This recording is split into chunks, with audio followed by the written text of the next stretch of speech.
दोस्तों मुंबई में एक ऐसी सनसनीखेज घटना सामने आई है जिसको सुनने के बाद लोगों के होश उड़ गए हैं। मुंबई के पवई में एक ऐसी किडनैपिंग का केस निकल कर आया है जहां जब पुलिस ने केस को गहराई से जांचा तो उनके पैरों तले जमीन खिसक गई। इस पूरी किडनैपिंग केस में एक अनस्टेबल माइंड, टूटा हुआ एक सपना, दर्जनों बच्चों की जान और पूरे इलाके की लॉ एंड ऑर्डर सिचुएशन पर एक बड़ा सवाल खड़ा हो गया है, जिसने हर इंसान को सोचने पर मजबूर कर दिया है कि हमारा समाज, हमारी सोसाइटी आखिर किस तरफ जा रही है। Rohit Arya taking in and locking in 17 children in an acting studio. 19 people, including 17 children, held hostage by a man in Mumbai. Who held the children hostage had installed sensors on all the windows and doors. He installed motion detector sensors everywhere to prevent police from trying to enter.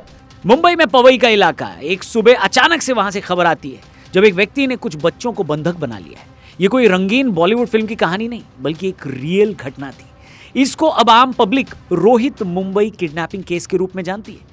Mumbai में पवई के RA studio में बच्चों के लिए rehearsal और audition का माहौल था। अक्सर इस जगह बच्चे अपनी फिल्मों और प्ले के सपने लेकर आते हैं, लेकिन इस दिन सपनों के इस मंच पर आधी दुनिया का दर्द समेटे एक रोहित आर्या नाम के आदमी ने एक खौफनाक साजिश रची। उसने करीब 15 से 20 बच्चों को, जिन्हें वो ऑडिशन के नाम पर बुलाता था, उन्हें एक बंद कमरे में कैद कर लिया।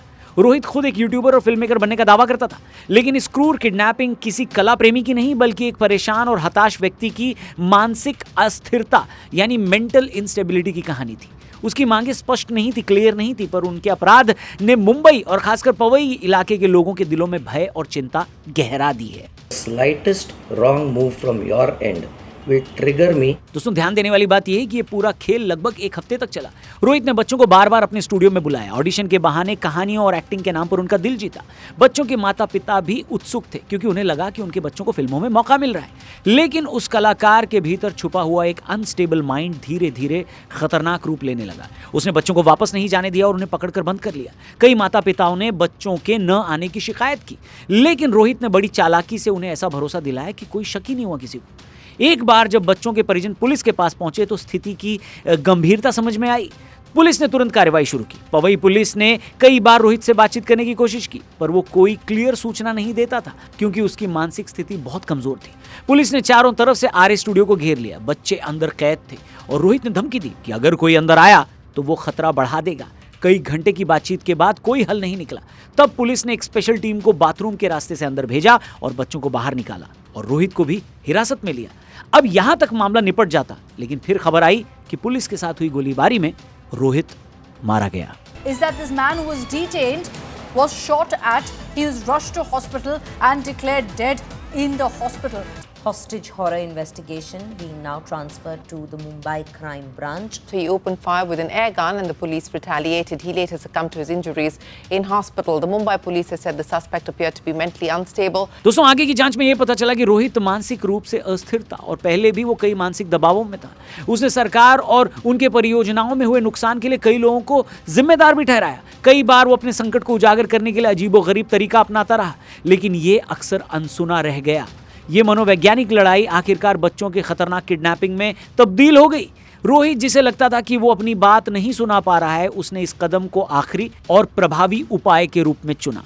पुलिस की सक्रियता और सतर्कता के कारण सभी बच्चे सुरक्षित घर वापस लौटे। रोहित आर्या को पुलिस ने हिरासत में जरूर लिया, लेकिन बाद में गोलीबारी में उसकी मौत हो गई। इस पूरे घटनाक्रम ने न सिर्फ मुंबई बल्कि पूरे देश को झकझोर कर रख दिया। पवई इलाके में सुरक्षा बढ़ा दी गई और हर जगह पुलिस बच्चों की सुरक्षा को लेकर बड़े पैमाने पर जागरूकता भी बढ़ाई जा रही है। अब दोस्तों एक बात सोचिए, रोहित की तरह कितने लोग होंगे जो इस सोसाइटी का पार्ट होंगे, फिर भी मेंटल हेल्थ पर हमारे देश में बातचीत ही नहीं होती। भारत में दोस्तों मेंटल हेल्थ की कंडीशन बहुत ही ज्यादा डराने वाली है। आंकड़े भी इसकी सीरियसनेस को स्पष्ट रूप से दर्शाते हैं। 2025 के आंकड़ों के अनुसार भारत में लगभग हर 10वें व्यक्ति को किसी न किसी तरीके से कोई ना कोई मानसिक विकार है, उसका उसे सामना करना पड़ता है, जिसमें बहुत कम ही लोग उचित इलाज करा पाते हैं। WHO और नेशनल मेंटल हेल्थ सर्वे के अनुसार भारत में हर 10वां व्यक्ति मेंटल हेल्थ से पीड़ित है, मानसिक रोग से पीड़ित है। भारत में प्रति 1 लाख लोगों पर मात्र 75 मनोचिकित्सक मौजूद हैं, जबकि WHO स्टैंडर्ड के अनुसार यह संख्या कम से कम 3 गुना होनी चाहिए। और सबसे डराने वाली बात यह है दोस्तों कि भारत में युवा आबादी जो 10 से 30 साल के बीच में है, उनमें मेंटल हेल्थ रिलेटेड प्रॉब्लम्स का जो फैलाव है वो तेजी से बढ़ रहा है। आंकड़ों के अनुसार लगभग 50% यंगस्टर्स को कोई ना कोई मेंटल प्रॉब्लम है, जिसमें चिंता, डिप्रेशन और आत्महत्या का जो थॉट्स आता है, सुसाइडल जो थॉट्स होते हैं, वो प्रमुख है। डिप्रेशन को तो हमारे यहाँ कई लोग मजाक में उड़ा देते हैं। खासकर स्कूल और कॉलेज लेवल पर स्ट्रेस और डिप्रेशन के लक्षण बहुत ही नॉर्मल हो चुके हैं। इसलिए सदगुरु का इनर इंजीनियरिंग प्रोग्राम एक बेस्ट अपॉर्चुनिटी हम सब के लिए, जहां शांभवी महामुद्रा क्रिया सिखाई जाती है, जो स्ट्रेस, डिप्रेशन, एंजाइटी को काफी हद तक कम करती है। मैंने खुद साल 2011 में इस प्रोग्राम को किया और तब से लगातार यानी 14 साल से डेली मेडिटेट करता हूं, मेडिटेशन करता हूं। डिस्क्रिप्शन में लिंक दिया है, फॉर मोर डिटेल्स वहां पर क्लिक करिए। आपके पास एक अमेजिंग अपॉर्चुनिटी है इस प्रोग्राम को करने की। और अगर आप लखनऊ या कानपुर के यंग स्टूडेंट्स हैं तो 25 साल से कम उम्र वालों के लिए एक फ्री 100% स्कॉलरशिप भी मिल रही है। तो तुरंत आप और आपके फैमिली मेंबर्स और अपने दोस्तों तक ये प्रोग्राम को पहुंचाइए। डिस्क्रिप्शन में जाइए, पिन कमेंट में जाइए, लिंक दिया है, उस पर क्लिक करके रजिस्टर करिए। वीडियो में आगे बढ़ते हैं। मुझे दूसरा कुछ नहीं चाहिए, ना मैं टेररिस्ट हूँ, ना मेरी बहुत बड़ी पैसों की डिमांड है। कुछ भी पैसों की डिमांड तो है ही नहीं, इमोरल तो बिल्कुल भी नहीं है। सिंपल कॉन्वर्सेशंस करने हैं, और जिसके लिए मैं इन बच्चों को हॉस्टेज लिया है। दोस्तों, मुंबई में रोहित वाले केस के बाद मेंटल हेल्थ पर डिस्कशन अब आगे और भी होगा। वैसे क्या आप जानते हैं 70% स्टूडेंट्स मॉडरेट से एक्सट्रीम लेवल की एंजाइटी से गुजर रहे हैं, वहीं 60% में डिप्रेशन के लक्षण देखे गए हैं। रिपोर्ट्स के मुताबिक भारत में लगभग 70% से 92% केसेस में ट्रीटमेंट की क्षमता नहीं है, आसानी से मिलने वाली सेवाओं की कमी है और बदनामी के कारण कई लोग इलाज से दूर रहते हैं। सिर्फ 10 में से एक ही व्यक्ति को सही टाइम पर इलाज मिल पाता है। और मेंटल हेल्थ पर कुल हेल्थ बजट की अगर बात करें तो कुल हेल्थ बजट का केवल 1 से 2% ही खर्च होता है मेंटल हेल्थ पे। कई बार हम कोविड को अपने फिजिकल हेल्थ के कम होने का कारण मानते हैं, लेकिन इसने हमारे मेंटल हेल्थ पे भी बहुत बड़ा असर डाला है। पैंडेमिक के टाइम स्ट्रेस और एंजाइटी की घटनाएं तेजी से बढ़ी। स्कूल और कॉलेज के विद्यार्थियों, कामकाजी वर्ग और बच्चों के साथ सभी इन समस्याओं से जूझ रहे हैं।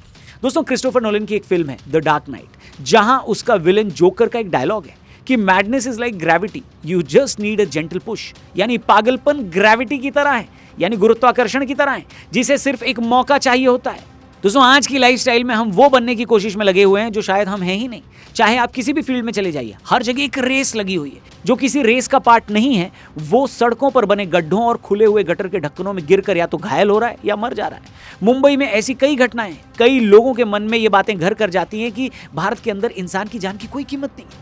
जिंदगी में अलग अलग लेवल पर संघर्ष करता हुआ कोई भी इंसान सिर्फ एक बार अपनी गलती से अपने दिमाग के उस कोने में फंस जाए जहां एक्सट्रीम डार्कनेस है, तो फिर वो अपराध का रास्ता, क्राइम का रास्ता पकड़ लेता है। दोस्तों, अब मैं क्राइम को जस्टिफाई नहीं कर रहा हूं और ना ही अपराधियों को जस्टिफाई कर रहा हूं, क्योंकि कई लोग आदतन ऐसे होते हैं। मेरा बस इतना ही कहना है कि इतने बड़े देश में हम अपनी आबादी को सही मानसिक इलाज भी नहीं दिला पा रहे हैं। कई लोग तो ये जानते भी नहीं है कि वो किसी मेंटल बीमारी के शिकार हैं। सोचिए ये कितनी बड़ी विडंबना है।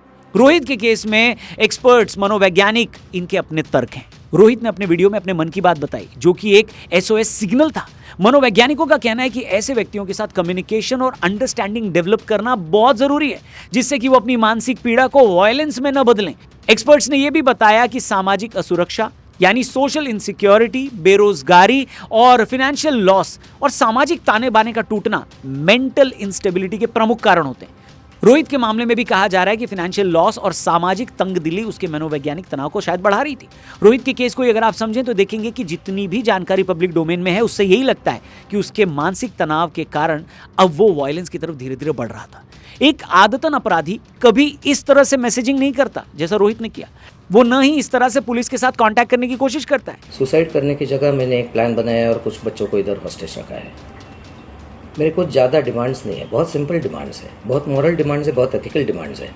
जो भी प्रोफेशनल क्रिमिनल होता है उसकी डिमांड क्लियर होती है और वो पूरी प्लानिंग के साथ काम करता है। रोहित के साथ कई सामान्य सी चीजें अधूरी थी। अब ऐसा नहीं है कि रोहित का केस ही एकमात्र ऐसा केस है जहां आप मेंटल हेल्थ को दोषी करार दे सकते हैं, बल्कि देश और दुनिया में ऐसे कई सारे केस भरे पड़े हैं जहां मानसिक रोगियों ने अपराध तक कर डाले हैं। दिल्ली में एक मानसिक रोग से पीड़ित व्यक्ति दीपक को कुछ व्यक्तियों ने मारा था।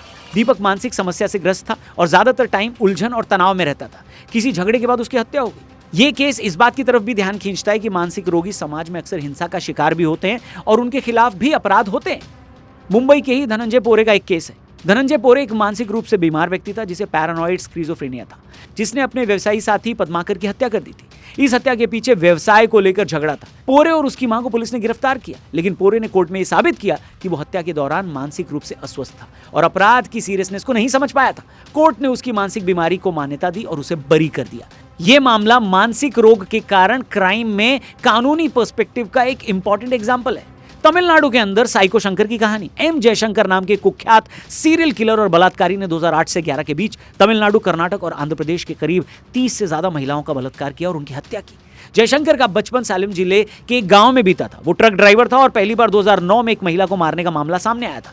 2011 में पुलिस हिरासत से भागने के बाद उसने कर्नाटक के बेलारी में 6 महिलाओं की हत्या की और कई अन्य अपराध भी किए थे, जिसके बाद वो 2013 में दोबारा गिरफ्तार हुआ और मानसिक बीमारी के कारण जेल में इलाज भी उसका चला।